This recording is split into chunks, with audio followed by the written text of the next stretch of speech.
always looking to improve. How can we get better? How can we get better? I think that's really why we're having any of these types of discussions. But, I'm going to roll in this one because I live in the Twin Cities, guys. I live here in Minneapolis. Rep that gear every day. You better believe I won a lot of bets that were placed this week with some friends. So just for my own sanity until we play again, I have this now to be able to hold that over if someone tries to talk trash. Because when you live in the Twin Cities and people know you are a Packer fan, it is unreal how many people come out of the woodwork on social media, in text messaging, whatever it is. Okay, Ryan. So since it is a rivalry, let me know. Why don't we go through some of these narratives that played out to be completely false that you've had to deal with? Call these people out. I mean, there's no fun in being on a live broadcast if you can't actually call these people out and call them a dingus on the air. So, especially if you're living around them, why not relish in it other than let us relish in it live on air with you? We want to hear this crap. That's what we're on this show for. We'll go back to some more serious analysis here in a minute, but let's have some fun here. Let's do a segment, Ryan's Call-outs of the week. So go ahead, Hey, Ryan. breaking news real quick. I got to say this. Drew Brees is out of the game for the Saints, and he headed to the locker room, has not come back out yet. Aaron Donald is headed to the locker room for the Rams. 2 big hits. Oh. Wow. That's big. Holy crap. Those are game changers. Yep, I'm doing that right now, guys. Sorry to interrupt. Go ahead, Ryan. Call those frenemies out. All right, back to Ryan's call-outs of the week. This week's episode, All right, so stupid Vikings fans. I've got to call out my buddy Tyler Anderson. So Tyler and I, we're really good friends. We go way back, but he's obviously a diehard Vikings fan here. And every single week I get text messages during the NFL season just blasting Aaron Rodgers and blasting the Green Bay Packers. Oh, it was pretty dang silent for that first quarter. So I had to obviously reach back out to him. He always likes to send me score updates whenever the Vikings are winning. It doesn't matter if they're playing the Packers or not and all this. So to you, Tyler, I just want to make sure that you know Packers won that game, even though you tried to tell me that it was Kirk Cousins who sucks, and that's the reason why the Packers' defense is as good, because they play against a bad quarterback. Well, it's your quarterback that you guys signed for $84 million guaranteed. So there you go. You 100% guaranteed down the drain. You are the one that was saying that's going to be the game changer. You are the one that's now saying that's the reason why the Packers' defense is so good, because your quarterback sucks. Well, guess what? You've got him for a while for a lot of money, so good luck to that. Wait a second. Isn't that the point of a defense, to be good, to make a quarterback suck? So technically, the job was done. So I don't know what the problem is. That can't be used as an excuse. No, but that actually takes some, rationale to, come up with that. And Vikings fans don't have that. I'm sorry. Yeah, I'm sorry. No, the other thing I always like to say is Vikings fans, like all my buddies, they get mad at me because I always say, no, our biggest rival has been the Chicago Bears. They're like, well, we play you guys better. Well, here's the deal.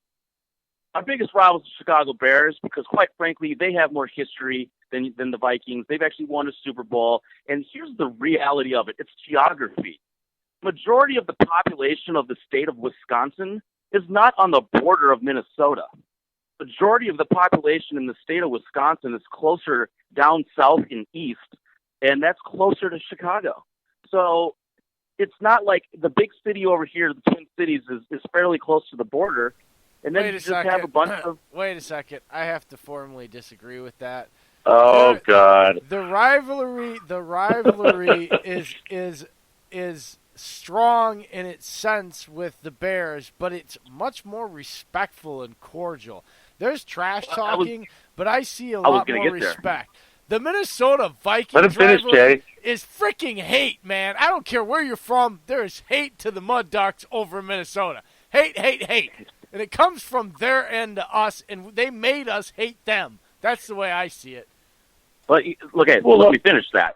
That's where I was going with this, right? There is Ryan. a lot more respect that goes back and forth between the Bears and the Packer fans. I'm telling you right now, I've lived in Minneapolis for 21 years. There is no respect here. They yell. If you would hear the things that they call us people from Wisconsin, it's unreal. It's literally, they are the snotty, nose up in the air. We have money. We are better than you. And everyone in Wisconsin is a hick with no teeth and just gets fat and drinks beer and eats cheese. That's literally how they look at Packer fans. Wow. And I hate it. They talk so much trash. I don't care who's listening as a Vikings fan. You know it's true. So that's why this kind of a win, yeah, when you talk about the rivalry, for me personally, because I live here, this is the bigger rivalry. But I like to say it's the Bears because it just gets under their skin. But ultimately, for me, when you live here, yeah, of course, that's going to be a bigger rivalry because I'm surrounded by Vikings fans. But, I think that you nailed it, too, is the respect factor. And there just isn't respect over here. Other than our friend that you had on the podcast, for the Vikings perspective, JB. He was very respectful. I like him. He was realistic. He knew there was going to be a problem with the depth of the secondary was injured from the third and fifth cornerback. He knew that. He knew with the guard possibly being out in elf line, and he knew it. He goes, yeah, you guys are probably going to beat us today. Like, he even messaged to Jay and I that yesterday in our podcast message. Like, he sent us that because he knew. He goes, it just doesn't feel like Minnesota's going to come in here with a full-headed steam. And he knew. He's realistic. I appreciate that from fans who are realistic. There's a lot of people, like Bears fans last week, that all they talked about is how they were going to come in and shut down Green Bay. It's going to be a repeat of last year. Man, I appreciate fans who are realistic. And that's what I like. All three of Dave, JB, and myself, Ryan, all said that the key was going to be whoever got 3 turnovers. When we said whoever was going to win the game, we all had the same amount of turnovers in our head. So basically, Dave and I said if the Packers get 3 or more turnovers, they win. If the Vikings get 3 or more turnovers, they win. It was a 3-2 turnover ratio in the Packers' favor. So it was just something else, I guess, that if you go back and listen, we were just, it was a realistic take. The scores we had were very close. Everybody around, even though I was giving Dave a hard time, everybody's scores were realistic. We all said the offenses weren't going to look great. And, yeah, they kind of look good in stretches. But still, overall, like, if you're realistic before you even watch tape, it's still not like what you're going to be seeing in 5, 6 weeks, 7 weeks from now or end of the season when they're making playoff pushes. So, I mean, realistically, offenses still look kind of mundane. Yep, I agree. Oh, hey, I do have to call one other person out too. My boss, Thomas Juice, made a bet for lunch. I'll be enjoying that lunch this week, by the way. Lobster tails and filet mignon. Doggy bags, doggy bags. He can afford it. He wants lava cake and fresh mousse. None of that day old crap. I don't think they're going to Applebee's. Let's go Manny's, Thomas. We're going to Manny's. I got to say this as well. We're all watching the Broncos and Bears game right now, and man, the Broncos are getting stalled out by a Bears defense we were able to at least put 10 points on, and this is just, it's getting really exciting, and the chance for 3-0 is something that's unheard of. And, oh my God, guys, the Vikings curse is over. Like, the last time Rodgers came out and had a touchdown against them on opening drive was 2013. That was a big thing for them. So that now that's one less thing that they have to hold on to. And plus that they kept bragging about being 5-1-1 against Green Bay for about 3 years now. Guess what, guys? That's over. I wouldn't be surprised if Rodgers and the Packers go in and get that sweep in the Metrodome. Yeah, I hope so. I'll probably be at that game. I would love it. I definitely hope they win that game. If you don't get the extra tickets, just let us know, man. I mean, because since you know all the high elite people. God. the same Vikings fans that I was just basically ripping on, they're also my friends, unfortunately. Hey, there's no hard feelings here. It's it's all in good fun. I know, for sure. Obviously it is.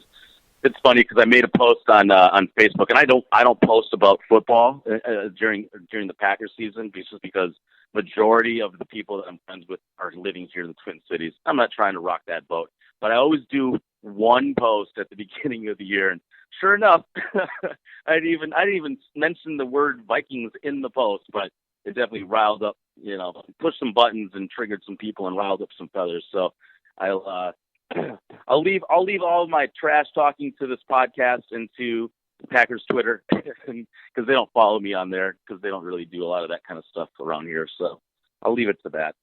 But yeah, this is definitely going to be a good week for me. I can tell you that. Okay, MVPs of the game, you guys. Both sides of the ball. Go ahead, Ryan. You go first, brother. Gotta think about that one. I mean, it's got to just be in general, it's the defense. Trying to pick one particular player from that defense to be the MVP, I think is tough. So if I would give up, I mean, the pass rush was there, which allowed players like Darnell Savage and Jair Alexander to make plays. But I think I would say Kenny Clark. Actually, I think he's the center of that defense in that middle, and I think he wreaked quite a bit of havoc, even though it's not going to show in the stat sheet. He kept only sack on the board went to Clark. Right up the middle, pressure. When you can get pressure right up the middle in a quarterback space consistently, and he pushed him back a lot. Yeah, that was a sack strip fumble too on that. That's credited to him. He caused a lot of pressure, and it's that position that you don't hear his name a whole lot. But if you rewatch that, you're going to see him constantly creating havoc on that line, and that's where I said that line of scrimmage dominance, especially in the first half, was very evident, and it's all because of players like Kenny Clark creating it. I mean, Jair would have been, had he actually come up with those interceptions, he would have been the MVP. Darnell Savage is definitely, honorable mention because he did help create some stuff. But I got to give it to Kenny Clark. I think Aaron Jones, though, also would have been another one because, I mean, he was solid today. Catching the ball out of the backfield and running for, getting 23 carries. That's a career high for him in a game, and rushing the way that he did consistently. I'd say he'd be up there too. But I'm going to give it to Kenny Clark.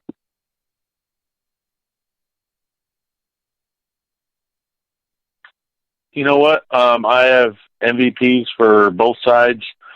Man, the guy that I rave about all season long on defense, Blake Martinez. 13 total tackles. He was everywhere today. If runs were slipping through, if there were passes underneath, he was hitting them. If anybody moved, he hit him that was wearing purple. Yeah, I can't say enough about him. He always seems to be in the right place, right time. 75-yard run for Cook went, and then since then, he was quiet. He hit one crease, and that was it. So I'm going to give my defensive MVP to Blake Martinez. Offensive, I'm going to go with Aaron Jones, but altogether, he had 150 all-purpose yards. And he had 8.5 yards per catch for the catches he had, and 5 yards per carry on the day with a TD. I mean, so you're looking at that. He's averaging 7.25 yards per play. He's touching the ball, and that is, let's see, oh my God, he touched the ball 27 times today. Hey, Mike McCarthy, that's called using your running back correctly. Your turn, Jay. All right, for my defensive MVP, I'm going to say Kevin King because I think right there that interception to me, excuse me, that interception to me was the game swinger. That swung momentum and gave the Packers life to kind of grind the game back out. That they score that touchdown, and the way that offense was going, I don't know if they had enough going their way to be able to pull off that game at the end the way you would expect them to. So